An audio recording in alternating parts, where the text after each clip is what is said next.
اس لیے کہ negative positive طاقتیں چلتی ہیں. اگر میں جنید کو نیگیٹو انرجی دوں گا، میں نے اس کو ایک گالی دے دی تو میں نے اپنی نیگیٹو انرجی اس میں ڈال دی. اب یہ کیا کرے گا؟ ایک میری نیگیٹو ایک اپنی نیگیٹو کو ملا کر یہ مجھے 2 گالیاں دے گا. یہ ایک نہیں دے گا، یہ مجھے 2 دے گا، کیونکہ میں نے اس کے اندر پہلے اپنی نیگیٹو انرجی ڈالی، وہ پلس اس کی اپنی نیگیٹو، یہ 2 نکل کے میرے منہ پر آئیں. تو گھروں میں کیا ہو رہا ہے؟ ساس اٹھی، زبان کھلی تو گئی بہو کے اندر، اس نے 2 بنا کے واپس کی. خامن اٹھا بدتمیزی کے ساتھ بیوی میں ڈالا، اس نے 2 بنا کے واپس کیا. بیوی کا زبان کا، بھائی کا بول غلط، مالک کا بول غلط، ٹیچر کا بول غلط. تو جب آپ کسی کے اندر جو چیز بھرتے، چونکہ کائنات کا لازمی قانون ہے ایکشن کا ری ایکشن ہوتا ہے، اس کو آپ روک نہیں سکتے. پازیٹیوٹی کا بھی ری ایکشن آتا ہے اور نیگیٹیوٹی کا ری ایکشن ہے، اس کو آپ روک نہیں سکتے. اور کائنات انرجی سے چل رہی، انرجی سے، طاقت سے چل رہی. اور سب سے بڑی طاقت انسان ہے. ایٹم بم تو ایک لوہے کا ٹکڑا پڑا ہوا ہے، انسان سوئچ آن کرے گا تو ایٹم بم بنے. اور سب سے زیادہ انسان کی طاقت صبر ہے. صبر یہ کائنات کی سب سے بڑی طاقت ہے. جب آپ لوگوں کے نیگیٹو رویے اپنے اندر لے لیتے ہو اور اس پر صبر کو ڈالتے ہو تو صبر پھر اس کو پروسیس میں ڈالتا ہے، اور پروسیس میں ڈالتے پھر پازیٹو انرجی ڈال کے جب باہر نکالتا ہے پہاڑ کو بھی ہلا کے رکھ دیتے. انسان کے اندر کی انرجی اتنی طاقتور چیز، وہ صبر کرتا ہی کوئی. تو بھائیو زبان بند کرنا سیکھو، سہنا سیکھو، زندگی خوشحال ہو جائے گی. میں وہ اس پر واقعہ سنایا کرتا ہوں. ہماری ایک دھوبن تھی ماسی شریفہ، بڑی لڑکی، چھوٹا جا قد، 4 نومت سب نو اگو لائے ہو جائے. تو ایک دن وہ میری بہن کے پاس آئی، آکن لگی بی بی اے میری نو میں میرے نال بڑا لڑ دیا، میں نے کوئی تویز دے ساریاں میری نوکر بن جانا. لڑائی تو اس کی اپنی ہوتی تھی. تو میری بہن نے ایک کاغذ پہ 2-4 لکیریں لگا کے اس کو رول کیا اور کہا ماسی شریفہ اے تعویذ ہے، جس لیے لڑائی ہوگا نا اے تعویذ تو ایتھے رکھنا ہے تے چک مار کے بہ جاؤنا ہے. اے تعویذ ڈھمن نہ دیویں، اے تعویذ ڈھمن نہ دیویں، جے اے ڈھائے گیا تیری خیر کوئی نہیں، جے اے باقی رہا تیرا گھر بچ جاوے گا. اب اس نے کیا کیا؟ چپ کرایا اس کو. اب ہمارے یہاں دیہاتوں میں تعویذ کا بہت زیادہ وہ عقیدت ہے.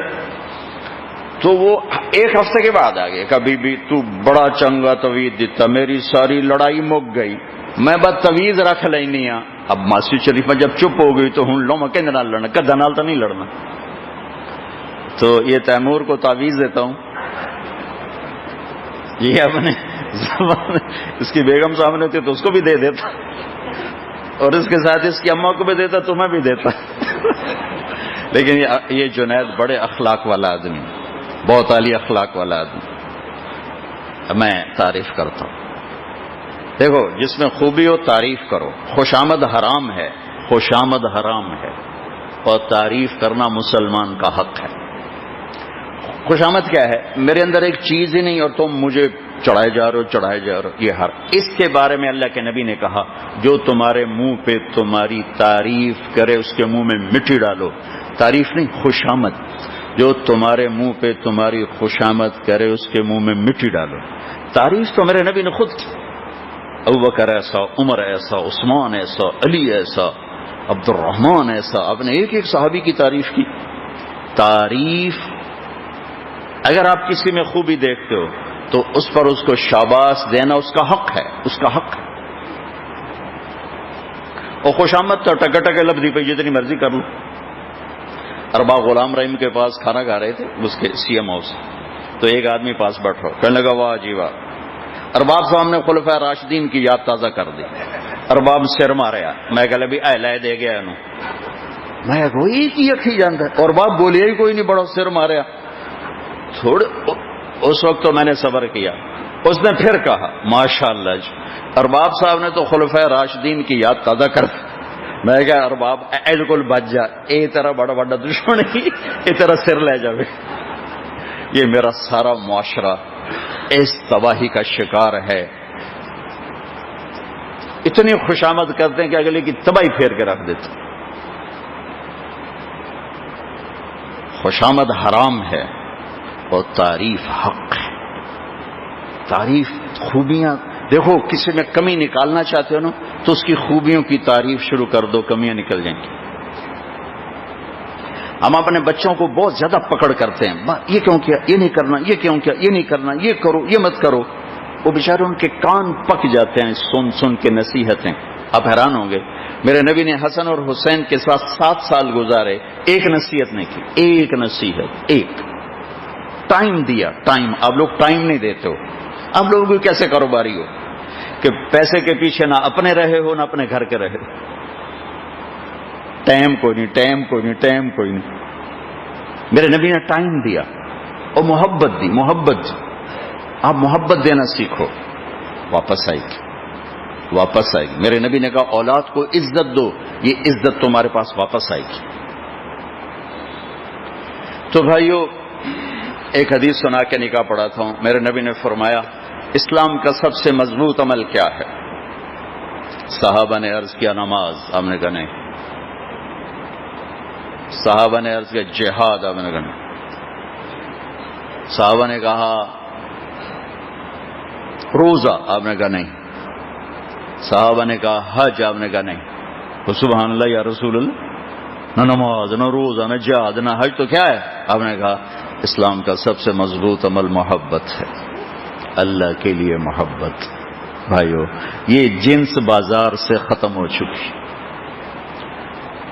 اور اس کی وجہ پیسے کی کمی، اخلاق کی کمی. برداشت کرنا نہیں آتا، معاف کرنا نہیں آتا، سہنا نہیں آتا، عیب چھپانا نہیں آتا. ایک باپ سے میں نے کہا تو ہر وقت اپنے بچوں کا گلہ کرتا رہتا، کبھی ان کی تعریف کیا کر، ان میں خوبیاں تلاش کر اور اس کی تعریف کرو، انشاءاللہ تیرے قریب ہو جائیں گے. دیکھو ماں باپ کا رخ نہیں کی تعریف کرا، ساری رات جاگ دیں، سارا دن سوتے رہ دیں، اے تعریف کرا. نماز کوئی نہیں پڑھ دے، اے تعریف کرا. سارا دن گانے سن دیں، اے تعریف کرا. وہ آگے باپ مجھے یہ کہہ رہا ہے یہاں اتنا فرق. وہ میں کیا ہوں، کوئی خوبی تو ہو سی ویکھتا صحیح آ کر بندے دے پتر ہیں، جانور دے تو نہیں ہے. خوبی تو جانور چ بھی ہوندی.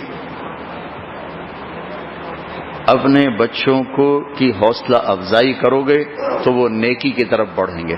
ٹوکا ٹاکی کرو گے تو آپ سے دور ہو جائیں گے. اور کمیاں چھپانا سیکھو، کمیاں اچھالنا نہ سیکھو. اللہ آپ کی کمیاں چھپائے گا. یہ تبلیغ کا کام اسی کو سیکھنے کی محنت ہے. اللہ آپ کو موقع دے، وقت لگاتے رہو، وقت لگاتے رہو تو اس سے انشاءاللہ آپ کو فائدہ ہوگا. یہ لفظ قبول ہے. ابھی یہ بچہ کہے کہ میں نے قبول کیا. قبول کرنے کا کیا مطلب ہے؟ کہ اس بچی کے ہر خوبی کمی کے ساتھ قبول کیا ہے. اور بچی سائن کرے گی تو اس کا کیا مطلب ہے؟ کہ میں نے اس کو اس کی ہر کمی خوبی کے ساتھ قبول کیا. لفظ قبول ہی وہ ہے کہ جس میں میسج ہے کہ اب برداشت کر کے چلنا ہوگا. 100% نہ یہ اس کے مطابق ہے نہ وہ اس کے مطابق ہے، نہ یہ کائنات کا قانون ہے. کائنات کا ہر ذرہ دوسرے سے مختلف، کائنات کی ہر چیونٹی دوسرے سے، جیسے ہم مختلف ہیں نا، ہر چیونٹی دوسرے سے مختلف، ہر ذرہ دوسرے سے مختلف. لہذا قبول کرنا کیا ہے کہ ساری کمیوں کے ساتھ قبول کیا، پھر اس کے سارے رشتوں کو اپنے ساتھ قبول کیا، بچی کے رشتوں کو اپنے ساتھ قبول کیا. یہ قبول کا لفظ یوں پھیلا ہوا ہے. بھائیو، نبی والی زندگی پڑھو، خاص طور پر نبی والی معاشرت کے. میرے نبی نے اپنے گھروں کو آباد کیسے کیا. گھروں میں بھی کھٹ پٹ ہو جاتی ہے، نبی کے گھروں میں بھی ہو جاتی ہے. دنیا جو ایک دفعہ آپ اپنی بیٹی کے گھر گئے فاطمہ، تو وہ بڑی اداس بیٹھی تھی. آپ نے کہا کیا ہوا بیٹی؟ کہا یا رسول اللہ وہ میرا علی سے جھگڑا ہو گیا، علی سے جھگڑا ہو گیا. اب یہ کتنا بڑا مقدس جوڑا ہے کہ جنت میں نور کی چمک اٹھے گی. چمک جنتی پوچھیں گے یہ چمک کیا ہے؟ تو ان سے کہا جائے گا جنت الفردوس میں علی و فاطمہ مسکرائے ہیں، ان کے دانتوں کے نور سے جنت چمک رہی ہے. یہ اتنا بڑا جوڑا ہے. ٹھیک ہے، لیکن دنیا ہے. تو آپ نے کہا علی کہاں ہے؟ پتہ نہیں کہاں، باہر نکل. تو آپ خود حضرت علی کو تلاش کرنے کی، یہ نہیں کہ جاؤ تلاش کر کے لاؤ، میں تو بیٹی والوں میں کیسے جاؤں. اب خود گئے اور وہ مسجد میں لیٹے ہوئے تھے تو ان کو جا کے اٹھایا. ابو تراب اٹھو. ابو تراب یہ ٹائٹل آپ کو یہاں ملا ہے. ابو تراب میں پیغام تھا کہ میں تم سے ناراض نہیں، یہ گھروں میں ہوتا رہتا ہے. ان کو گھر لائے. کیا کیا؟ بٹھا کے دونوں سے پوچھا، ہاں بھائی تو سنا کی گل کی تھی، ہاں بھائی تو سنا کی گل کی تھی. اس سے لڑائی اور بڑھ جاتی. ہم تو پنجاب کے لوگ ہیں، دیہاتی لوگ ہیں، ہمارے یہاں دیروں میں پنچایتیں آتی رہتی ہیں. تو جب وہ آخیا اس پہ لڑائی پھر اور چلتی. وہ صلح کرانے والے بھی بیچ میں لڑائی کا شکار ہو جاتے. میرے نبی نے کیا کیا؟ سبحان اللہ. یہ بڑوں کے ذمے ہے. آج کل کے بڑے یوں کریں جو میرے نبی نے کیا. اب ایک طرف بیٹی ادھر داماد ہے، ٹھیک ہے. اب نے کیا کیا؟ پوچھا نہیں کیا مسئلہ ہے، زمین پر لیٹ گئے فرش پر. ادھر حضرت علی کو سیدھے ہاتھ لٹا، ادھر حضرت فاطمہ کو لٹایا. علی کا ہاتھ پکڑا، اپنے پیٹ پہ رکھا. ادھر سے فاطمہ کا ہاتھ پکڑا، علی کے ہاتھ پہ رکھا. پھر بیٹی کے ہاتھ کے اوپر اپنا ہاتھ رکھا. ٹھیک ہو، یہ علی کا ہاتھ، یہ فاطمہ کا ہاتھ، اور یہ اوپر میرے نبی کا ہاتھ. پھر فرمایا دونوں کہو ہماری صلح ہوگی. بولو ہماری صلح ہوگی. تو دونوں نے کہا ہماری صلح ہو گئی.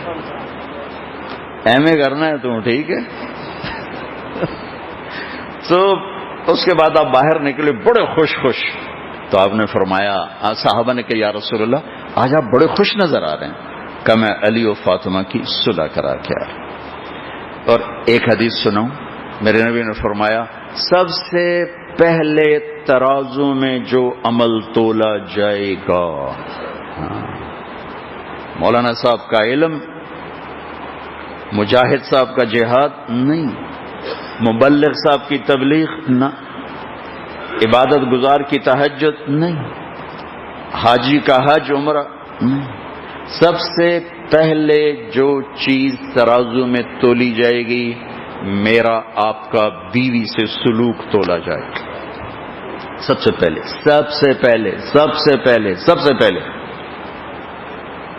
بھائیو اپنے گھروں کو خوبصورت بناؤ نبی والے اخلاق کے ساتھ، درگزر کے ساتھ، محبت کے ساتھ، پیار کے ساتھ. تو انشاءاللہ ہماری زندگی خوبصورت ہو جائے گی. اور ہم یہ بھی ہمارا دیکھو، صرف نماز 5 وقت پڑھ کے تو باقی جنت کیسے بنائیں؟ اگر آپ گھر میں اخلاق والے ہو تو جو اجر نماز میں پا رہے تھے وہی گھر میں پا رہے ہو. اگر آپ چیئر کرسی پر بیٹھ کے سچ بول رہے ہو، صحیح تول رہے ہو، تو جو نماز کا اجر آپ مسجد میں پا رہے تھے وہی اجر آپ اپنے آفس میں بیٹھ کے پا رہے ہو. آپ سودا صحیح کر رہے ہو، لین دین صحیح کر رہے ہو، بول میں سچے ہو، تول میں سچے ہو، اخلاق میں عالی ہو، نیت کھوٹ سے پاک ہو، تو اللہ تعالیٰ پوری زندگی آپ کی نماز بنا دے، پوری زندگی نماز بن جائے گی. اللہ تعالیٰ ہمیں عمل کی توفیق دے.